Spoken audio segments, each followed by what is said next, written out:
OTP या OTP बताएं। जिनके पास बड़े मोबाइल नहीं होते हैं, जो स्मार्टफोन्स नहीं होते हैं, उनसे ओटीपी की मांग करते हैं।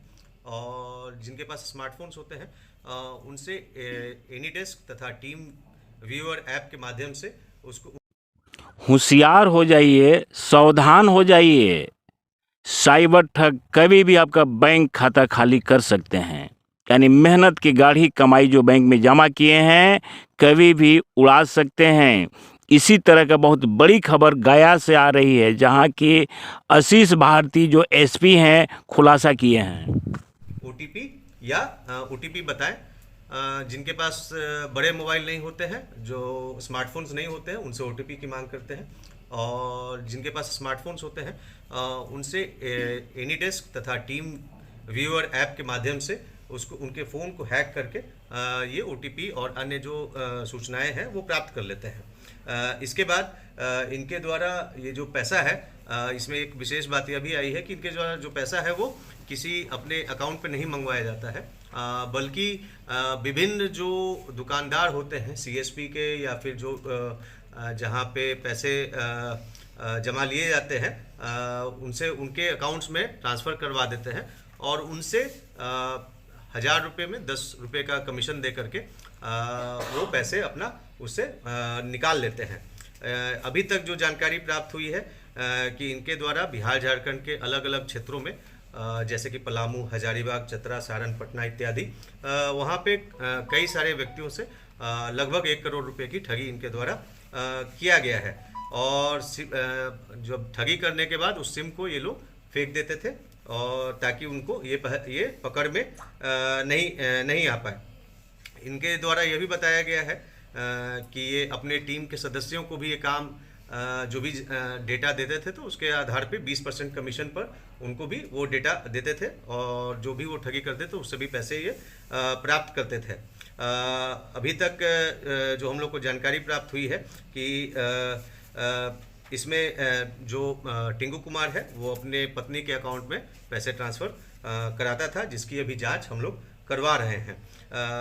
इसमें 3 लोगों को पकड़ा गया है, जिसमें टिंकू कुमार है जो कि ग्राम मझवे का है, उसी तरह सौरभ कुमार है और संजीत कुमार है, ये दोनों भी ग्राम मझवे के हैं। सौरभ कुमार पूर्व में भी साइबर क्राइम के मामले में नवादा नगर थाना कांड संख्या 738/22 में ये पिछले साल जेल जा चुका है।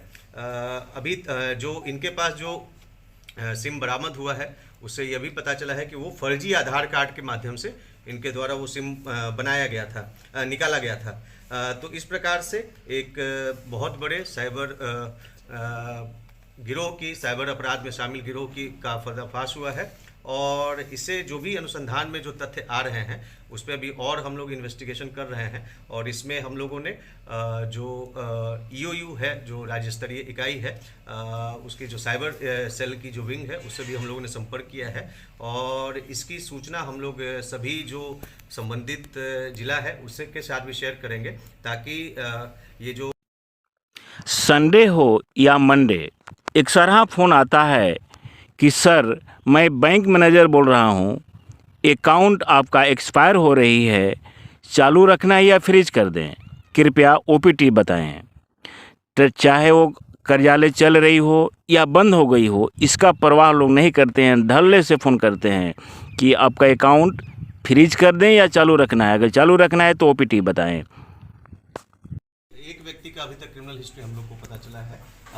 इसके अन्य जो भी क्योंकि आपराधिक घटनाएं करते हैं इस प्रकार के मामलों में नामजद एफआईआर नहीं होता है, तो उसमें अनुसंधान के क्रम में ही नाम आते हैं। तो अभी तक इनके द्वारा बताया गया है कि बाकी जो शेष 2 अभियुक्त हैं उनके विरुद्ध कोई इनके द्वारा बताया गया कि कोई मामले में जेल नहीं गए हैं।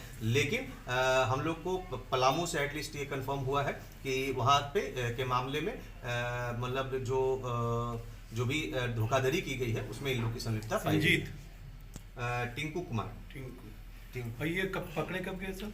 ये अभी 4 तारीख को जो व्यक्ति है, एक व्यक्ति के द्वारा जो सूचना दिया गया था, 4 तारीख को एफआईआर उनके लिए आवेदन दिया गया है, उसके आधार पे उनकी गिरफ्तारी की गई।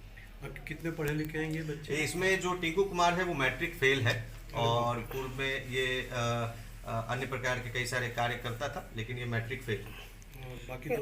बाकी दोनों के डिटेल्स भी हम लोग आपको शेयर सूचना मिली थी और मुझे भी फ़ोन आया था कि एक बुनियादगंज थाना में एक व्यक्ति संदिग्ध हालत में उसको पाया गया है और उक्त व्यक्ति ऐसा प्रतीत होता है कि वो साइबर फ्रॉड की घटनाओं में शामिल रहा है और साइबर फ्रॉड करने वाला है। इस सूचना के सत्यापन तथा आवश्यक कार्रवाई के लिए तुरंत SHO बुनियादगंज तथा SDPO वजीरगंज के प्रभार में DSP प्रोबेशनर साहब को निर्देशित किया गया कि तुरंत इसको जाकर के जांच करें और जांच करके नियमानुसार कार्रवाई करें। इस सूचना के सत्यापन तथा आवश्यक कार्रवाई के लिए जब वहाँ पे पुलिस टीम पहुँची तो उक्त व्यक्ति जिसका नाम है टिंकू कुमार, इसको वहाँ से पूछताछ के लिए लाया गया और पूछताछ के क्रम में ये ऐसी जानकारी प्राप्त हुई कि इसके द्वारा विगत कई वर्षों से साइबर फ्रॉड की घटना कारित की जा रही है। यह नवादा जिला के हिसुआ थाना के मझवे गांव का रहने वाला है और अभी तक के अनुसंधान में यह बात प्रकाश में आई है कि उक्त गांव में कई सारे लोग इस प्रकार की गतिविधियों में शामिल रहे हैं और वहां पर एक इसके द्वारा साइबर फ्रॉड का जो कार्य है वो YouTube के माध्यम से और अन्य अपने गांव के अन्य जो लोग हैं जो कि इस कार्य में पहले से संलिप्त रहे हैं उनसे सीख करके यह कार्य प्रारंभ किया गया था। पूछताछ क्रम में यह भी जानकारी मिली है कि इस कार्य को करने के लिए जो फर्जी सिम है वो इनके द्वारा नालंदा जिला के कतरीसराय थाना क्षेत्र के से खरीदा जाता है और जो भी फर्जी सिम इनके द्वारा उपयोग किया जाता है वो सभी बंगाल का फर्जी सिम उपयोग किया जाता है और उसको ये अधिक पैसे दे करके खरीदते हैं जो फर्जी सिम रहता है और उसका उपयोग इस प्रकार के कार्यों के लिए करते हैं। इनका जो कार्य करने का जो तरीका है वो यह है कि इनके द्वारा दो माध्यमों से, एक यह कि जो सरकारी जो विभाग होते हैं जैसे कि जो राशन से संबंधित जो विभाग रहता है या फिर जो भू अभिलेख से संबंधित विभाग होता है उससे वो किसी व्यक्ति के बारे में डिटेल्स निकालते हैं और साथ ही साथ उनका जो मोबाइल नंबर है उसको भी प्राप्त करते हैं और उसके बाद तथा इसके अलावा जो विभिन्न जो टेलीकॉम कंपनीज हैं उनके नंबर्स को रैंडमली ये डाल करके ट्रू कॉलर के माध्यम से उनका नाम पता करते हैं और फिर उनको इनके द्वारा फ़ोन किया जाता है और फ़ोन के माध्यम से विभिन्न प्रकार के जो स्कीम्स हैं